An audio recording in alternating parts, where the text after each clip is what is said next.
Assalamualaikum warahmatullahi wabarakatuh. Kita akan mendiskusikan tentang kelayakan usaha dari mulai apa itu bisnis dan komponen-komponen dari bisnis, tahapan-tahapan pada proses untuk menilai satu usaha itu layak atau tidak, serta aspek-aspek dari kelayakan usaha. Bahan ini bisa dijadikan panduan sebagai penyusunan bisnis plan atau rencana usaha, atau sebagai petunjuk pedoman secara umum dan secara menyeluruh mengenai studi kelayakan usaha, yaitu satu upaya untuk meneliti dan menilai apakah satu usaha itu dinilai layak atau tidak layak. Karena itu ini bisa digunakan oleh mahasiswa Fakultas Ekonomi pada mata kuliah studi kelayakan bisnis maupun kewirausahaan pada mahasiswa yang sedang melakukan dan menjalankan penyusunan bisnis plan atau rencana usaha. Pada video saya sebelumnya tentang bisnis plan itu sudah saya jelaskan apa itu bisnis plan dan apa saja yang perlu diperhatikan, yang perlu dinilai kelayakannya di antara berbagai macam aspek-aspek bisnis yang perlu diperhatikan. Ketika kita membicarakan mengenai komponen bisnis, maka maknanya akan sangat banyak, bisa dijelaskan berbagai dengan macam definisi, tapi dalam kesempatan ini saya akan menjelaskannya dari bahwa bisnis itu setidaknya terdiri atas 3 komponen besar yang saling terkait dan hubungannya sangat dinamis. Artinya terjadi perubahan-perubahan hubungan sehingga perubahan-perubahan dalam bisnis itu selalu terjadi. Saya akan memulainya pembahasan ini dengan dimulai dari perusahaan. Kenapa? Karena biasanya ketika kita bicara tentang bisnis, maka kita bicara tentang perusahaan itu. Nah, perusahaan itu ada untuk menyediakan barang dan jasa kepada siapa? Yaitu kepada konsumennya. Pada konsumennya. Dan dalam perspektif ini, maka pasar itu menjadi penting karena pasar itulah yang dari sisi konsumen, pasar itulah yang memberikan pemasukan dana kepada perusahaan lewat produk baik barang maupun jasa yang dijual kepada konsumennya. Karena itu perusahaan itu ada dan mendapatkan pendapatan dari para konsumennya. Dan dengan ini maka perusahaan harus memperhatikan apa kebutuhan dan keinginan konsumen. Dan kebutuhan dan keinginan konsumen ini selalu berubah dari waktu ke waktu. Nah, kalau itu dari perspektif konsumen, maka fokusnya adalah pada pasarnya dari sisi pemasaran, maka fokusnya adalah pada konsumen. Tapi kalau fokusnya kemudian pasar dari sisi ekonomi, maka produsen itu juga tidak bisa dipisahkan dari komponen bisnis ini. Baik produsen yang lain yang memberikan input kepada perusahaan, umpamanya ini perusahaan manufaktur yang membutuhkan bahan bakunya ini diproduksi oleh perusahaan yang lain. Ini sebagai produsen yang nanti masuk sifatnya sebagai supplier ya, sebagai supplier. Tetapi bisa saja kemudian produsen ini adalah produsen yang sejenis dengan perusahaan yang kemudian memberikan produk yang sama kepada konsumen sehingga sifatnya menjadi pesaing. Maka perubahan-perubahan pada konsumen, perubahan-perubahan pada produsen baik pesaing maupun supplier itu akan berpengaruh terhadap perusahaan. Ini dua komponen ini menjadi penting untuk dibahas ketika kita mendiskusikan tentang komponen bisnis ya. Kemudian yang selanjutnya adalah yaitu komponen yang sifatnya lingkungan yang melingkupi atau mengitari di hubungan komponen antara perusahaan dan pasar. Ini adalah pada lingkungan, baik lingkungan yang bersifat makro maupun lingkungan yang bersifat mikro. Lingkungan yang bersifat makro ini artinya pendekatannya adalah keseluruhan bagaimana kondisi, situasi dan kondisi di sekitar perusahaan dan sekitar pasar yang sifatnya makro dan menyeluruh. Contohnya kondisi ekonomi, indikator-indikator ekonomi seperti pertumbuhan ekonomi, pengangguran, pendapatan masyarakat, itu sifatnya makro atau menyeluruh. Kita tidak melihat pada masing-masing yang sifatnya kecil. Tetapi juga ada lingkungan ini adalah pihak-pihak yang berkepentingan. Apakah itu tadi konsumen juga masuk di situ, pesaing juga ada di situ, supplier juga di situ, kemudian kreditur, investor, pemerintah, semua pihak-pihak yang berkepentingan baik langsung maupun tidak langsung terhadap perusahaan, ini juga mengalami perubahan-perubahan dan harus diperhatikan oleh perusahaan karena ini akan berpengaruh baik kepada pasar, baik konsumen maupun produsen yang lain maupun terhadap perusahaan secara langsung. Nah, pihak-pihak yang berkepentingan ini berbeda kepentingannya. Contoh, kalau tadi umpamanya tenaga kerja, ya, umpamanya ke tenaga kerja ini berkepentingan terhadap perusahaan berkaitan dengan karirnya, penghasilannya yang dari perusahaan. Kemudian lingkungan yang sifatnya mikro, pihak yang lain adalah pemerintah. Pemerintah berkepentingan terhadap pajak, pemerintah berkepentingan terhadap peningkatan kesejahteraan masyarakat, penyediaan layanan-layanan penting kepada masyarakat yang mungkin berkaitan dengan perusahaan dan perusahaan produsen yang lain. Kemudian investor. Investor berkepentingan terhadap perusahaan karena ini berkaitan dengan keamanan investasi dan keuntungan yang diharapkan oleh investor. Pendeknya, ketiga komponen ini saling terkait untuk menjadi gambaran bahwa komponen bisnis itu sangat dinamis. Sesuatu yang pasti dalam bisnis itu adalah ketidakpastian itu sendiri atau perubahan itu sendiri. Perusahaan-perusahaan yang dulu maju, yang dulu berkembang pesat, itu jika tidak melakukan inovasi, perubahan, maka akan terdisrupsi karena perubahan-perubahan yang tidak menguntungkan buat dirinya. Begitu pula sebaliknya, perusahaan-perusahaan dulu yang dahulu mungkin tidak dilirik, sekarang mungkin jadi berkembang karena mungkin faktor perusahaan-perusahaan teknologi tinggi, namanya yang dulu mungkin belum dikenal berkaitan dengan internet, sekarang menjadi sangat berkaitan dengan sangat digandrungi. Perubahan inilah karena perubahan preferensi oleh konsumen, kondisi persaingan, tuntutan dari stakeholders atau pihak-pihak yang punya kepentingan terhadap perusahaan, baik secara mikro maupun makro, ya, pemerintah dan lain sebagainya.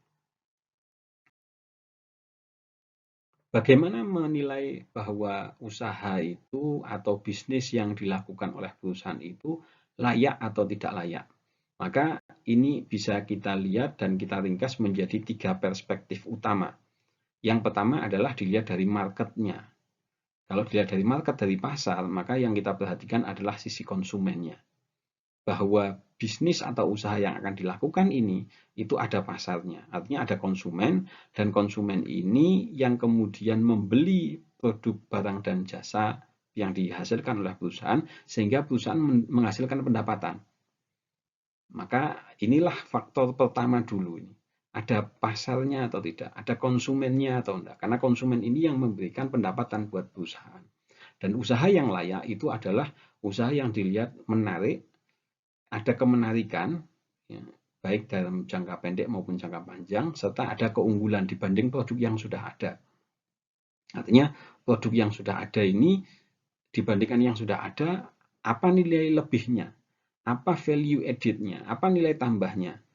Dan ini harus memberikan keunggulan supaya pasar itu kemudian bisa menerima dan akhirnya membeli produk yang dihasilkan. Kemudian faktor kedua adalah bahwa usaha yang dilakukan atau bisnis yang dilakukan itu bisa dilaksanakan. Artinya bisa dilaksanakan ini berarti melihat banyak faktor. Melihat banyak faktor. Banyak faktor, contohnya apa? Bahwa ada nggak sumber dayanya? Apakah SDM-nya yang mengelola usaha itu, yang menghasilkan produk, ada nggak SDM yang kompeten di situ? Kemudian sumber daya bahannya, ya ini belum disebutkan di sini, tapi sumber daya bahannya, ada nggak bahan yang dibutuhkan? Kalau nggak ada, bagaimana untuk mendapatkan bahan-bahan itu. Kemudian alat-alat peralatan yang dibutuhkan untuk melakukan pengolahan atau melakukan proses operasional, kemudian juga dana atau modalnya juga tersedia atau enggak. Dan ini bisa dicari sebetulnya ini.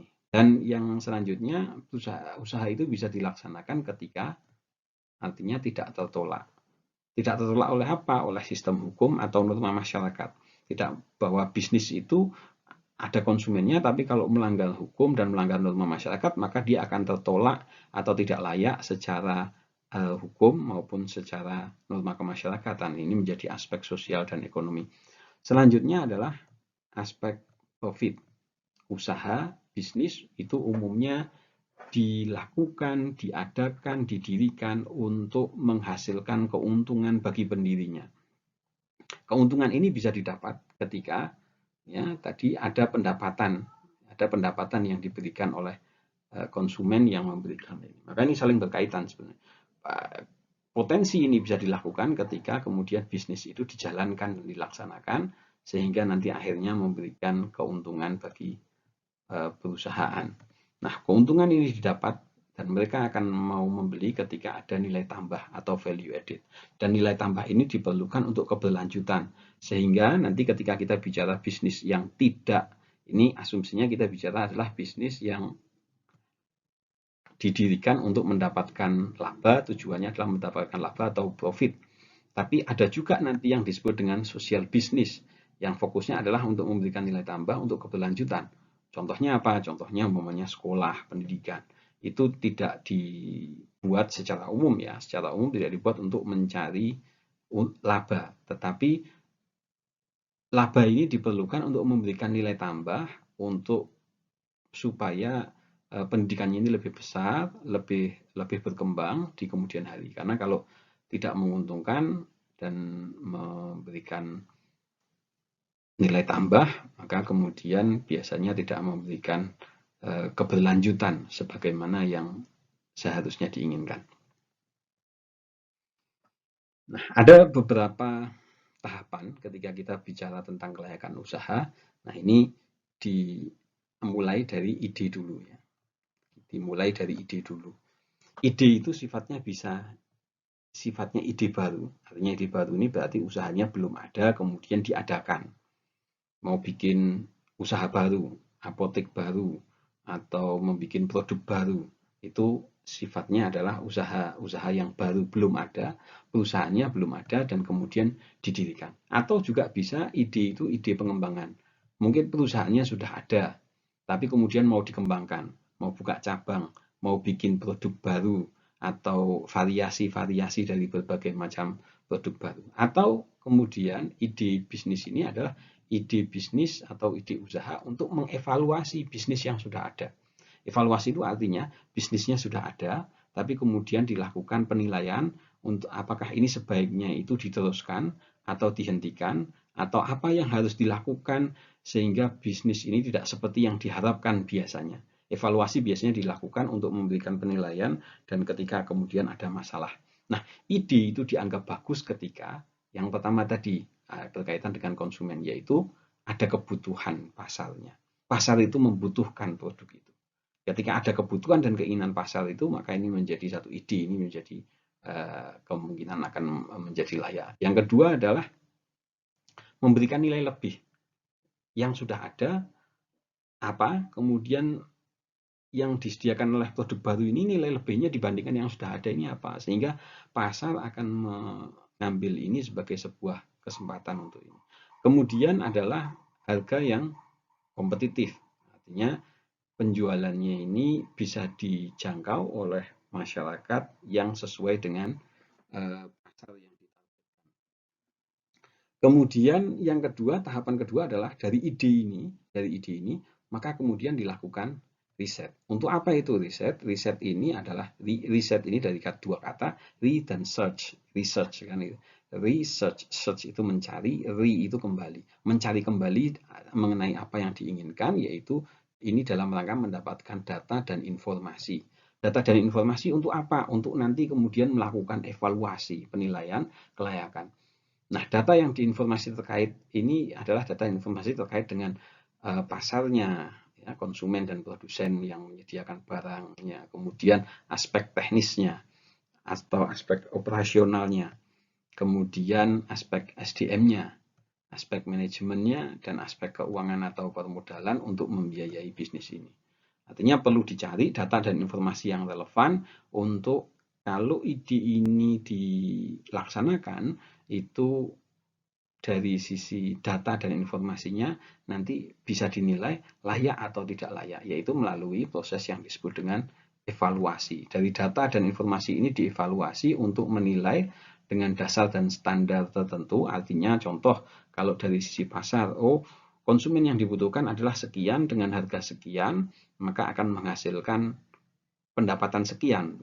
Nah, kalau perusahaan sudah punya standar, minimal adalah penjualannya harus sekian, karena dengan penjualan sekian, dengan jumlah penjualan sekian, jumlah produk yang dijual sekian, maka akan memberikan keuntungan tertentu. Nah, keuntungan tertentu yang diharapkan ini menjadi standar untuk menentukan apakah layak atau enggak dari sisi pasarnya, kemudian dari sisi keuangannya, profitnya bagaimana, SDM-nya ada yang bisa melakukan atau tidak. Kemudian sisi teknis dan operasionalnya juga bisa dilaksanakan atau tidak. Nah, dari berbagai macam evaluasi yang terstandar ini, standarnya umpamanya kalau di keuangan itu ada BEP, break even point, yaitu untuk menilai berapa titik impas, titik kritis untuk penjualan ini tidak untung tidak rugi. Kalau penjualannya lebih banyak akan untung, kalau penjualannya lebih sedikit itu akan rugi. Maka titik impasnya ini berapa? Itu break even point, titik penjualan impas. Kemudian ada payback period. Payback period adalah berapa lama balik modalnya itu. Kalau menghasilkan keuntungan 1 juta umpamanya per bulan, kemudian ini modalnya harus dikembalikan, umpamanya modalnya adalah 60 juta harus dikembalikan 5 tahun, maka kalau per tahun ya minimal 1 juta. Kalau 1 juta penghasilannya sebulan, kemudian 5 tahun standarnya, ya ini standarnya minimal 1 juta rata-rata per bulan. Kalau kurang dari itu jadi nggak layak karena payback periodnya bakal lebih lama. Kalau lebih dari itu penghasilan rata-ratanya, maka penghasilannya akan menjadi lebih cepat. Nah, dari berbagai macam standar ini, tadi saya contohkan break even point, payback period, mungkin yang lain ya, NPV, net present value, dan standar-standar keuangan lain atau standar-standar pemasaran yang lain dan masing-masing aspeknya ini, maka kemudian diambillah keputusan dari berbagai data dan informasi yang dievaluasi itu, apakah ide bisnis itu dilaksanakan atau tidak dilaksanakan. Jadi pilihannya itu dilaksanakan atau tidak dilaksanakan. Ini untuk menilai keputusannya layak. Kalau dilaksanakan, ini mungkin dilaksanakan sesuai dengan rencana bisnis plan-nya atau dilaksanakan dengan penyesuaian-penyesuaian karena mungkin ada titik kritis tertentu yang perlu dilihat, atau kemudian tidak dilaksanakan, atau mungkin kalau ini dievaluasi bisnisnya ditutup saja gitu, bisa seperti itu. Dan ini nanti berkaitan dengan follow up-nya. Nah, kalau ini mungkin tidak layak, katakanlah begitu, maka tidak layak atau ada permasalahan-permasalahan tertentu, maka ini balik lagi ke idenya. Idenya dicari lagi gitu. Apa yang supaya ini layak, ini supaya ini bisa memenuhi standar, apa yang harus diperbaiki. Maka disinilah dilakukan evaluasi untuk kemudian memberikan ide baru untuk penyesuaian dalam ide ini. Apakah ide itu bisa baru, pengembangan maupun sifatnya evaluasi. Nah, berkaitan dengan hal tersebut, ketika dengan kelayakan usaha, untuk menilai kelayakan usaha atau bisnis, maka aspek-aspek yang perlu dinilai kelayakannya apa? Yang pertama adalah aspek pasar. Ya, tadi kalau kita bicara tentang aspek pasar, ini maka kita bicara tentang produsen dan konsumen yang ada di situ, dan pembahasannya lebih pada makro atau menyeluruh sifatnya, tidak fokus pada perusahaan itu, tapi bagaimana perusahaan ini menyesuaikan dengan konsumen dan produsen atau pesaing yang sudah ada di situ atau yang menjadi supplier di situ. Kemudian kalau aspek pemasaran ini lebih bagaimana kemudian cara usaha ini untuk menjangkau pada konsumen itu. Maka ini bicaranya lebih pada aspek internal perusahaan untuk menjangkau pasar itu. Produk seperti apa yang harus disediakan, di harga berapa supaya itu bisa dibeli oleh konsumen yang disasar. kemudian jalur distribusinya seperti apa, kemudian produk ini gampangannya kalau kita bicara permasalahan ini kebijakannya terkait dengan 4P ya, produknya seperti apa, bisa menyelesaikan masalah pada konsumen itu apa, price-nya, harganya seperti apa, place yaitu tempatnya atau tempat jualannya, atau maksudnya ini adalah bagaimana distribusinya sampai ke konsumen, dan kemudian P yang keempat adalah promotion. Promosinya seperti apa? Bagaimana supaya pasar itu mengenal atau konsumen itu mengenal produk perusahaan, mereka mau membeli dan berbagai macam. Tidak selalu harus dengan beriklan, bisa melalui sosial media, bisa melalui personal selling, dan berbagai macam pendekatan yang lain. Kemudian aspek teknis dan teknologis ini sering juga disebut dengan aspek operasional. Maka penyebutannya tergantung dari konteks bisnis yang dilakukan. Kalau jasa mungkin lebih cocok aspek operasional. Kalau itu perusahaan manufaktur atau yang memproses produk, mungkin bisa disebutkan dengan aspek produksi. Nah, saya memilih terminologi atau kata aspek teknis dan teknologi karena ini berkaitan dengan teknis pelaksanaannya seperti apa. Bagaimana inputnya masuk, bahan-bahannya masuk, SDM-nya, kemudian diproses, proses pembuatannya kalau itu barang ya produksi, kalau jasa ya operasi, untuk kemudian menghasilkan output atau hasil dari produksi itu untuk kemudian nanti sampai kepada konsumen. Aspek-aspek inilah aspek operasional, produksi, atau juga bisa disebut aspek teknis dan teknologi yang digunakan. Kalau perusahaan ini high-tech umpamanya, maka teknologi menjadi kata kunci dan ini menjadi yang disampaikan. Atau bisa saja kalau ini masih manual, manpower lebih kepada SDM-nya, ini juga lebih bisa berorientasi ke sana.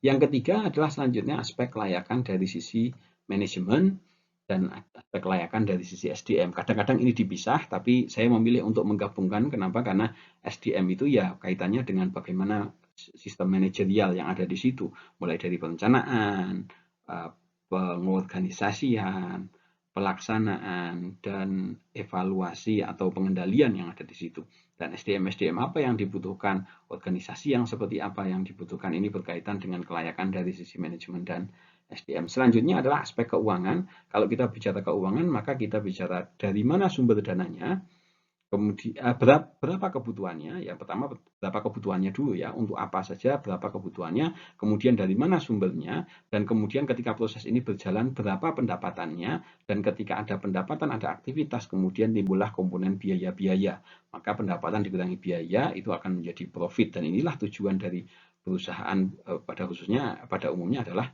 aspek profit ini. Tetapi profit ini bisa dihasilkan ketika ada operasional. Operasional itu membutuhkan modal, dan modal itu dari mana sumbernya. Masing-masing sumber punya biaya yang menjadi biaya modal bagi perusahaan, dan perusahaan harus mencari biaya modal yang paling efisien. Tapi juga bisa dilakukan. Kemudian setelah ini, keempat aspek ini adalah 4 aspek yang sifatnya adalah internal ya, terutama aspek pemasaran, teknis teknologis, manajemen SDM, dan keuangan. Kalau aspek pasar ini memang aspek eksternal, tetapi ini juga berkaitan dengan aspek lingkungan gitu ya. Ini berkaitan dengan aspek lingkungan, dan ini berkaitan langsung dengan aspek bagaimana cara perusahaan untuk menjangkau pasar yang dituju. Nah, selain aspek pasar, aspek eksternal juga aspek sosial. Bagaimana masyarakat yang ada di situ, kebiasaannya seperti apa, ya, budayanya seperti apa, sehingga bisa menyesuaikan bisnis dan perusahaan usaha ini bisa menyesuaikan dengan kondisi masyarakatnya dan kondisi budayanya, serta kondisi politik yang di situ. Politik ini berkaitan dengan pemerintahan, kebijakan pemerintahan, baik pemerintahan yang paling kecil, desa, kelurahan, sampai yang kota kabupaten, yang masing-masing dengan otonomi daerah punya aturan tersendiri, provinsi, maupun sampai aspek di negara atau nasional, dan bagaimana aturan-aturan hukum yang ada di situ. Semua ini perlu dinilai, semua ini perlu dicocokkan, dan masing-masing perlu dijabarkan untuk dinilai apakah usaha yang dilakukan ini layak atau tidak layak. Demikian, terima kasih atas atensinya.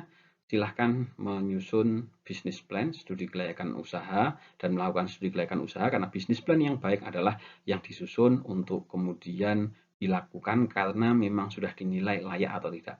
Kelayakan atau tidak layak itu tadi dilihat dari aspek-aspek tadi dengan proses yang dilakukan tadi tahapan-tahapannya dan serta memperhatikan 3 faktor tadi ya, baik perusahaan itu sendiri maupun pasar dan lingkungannya.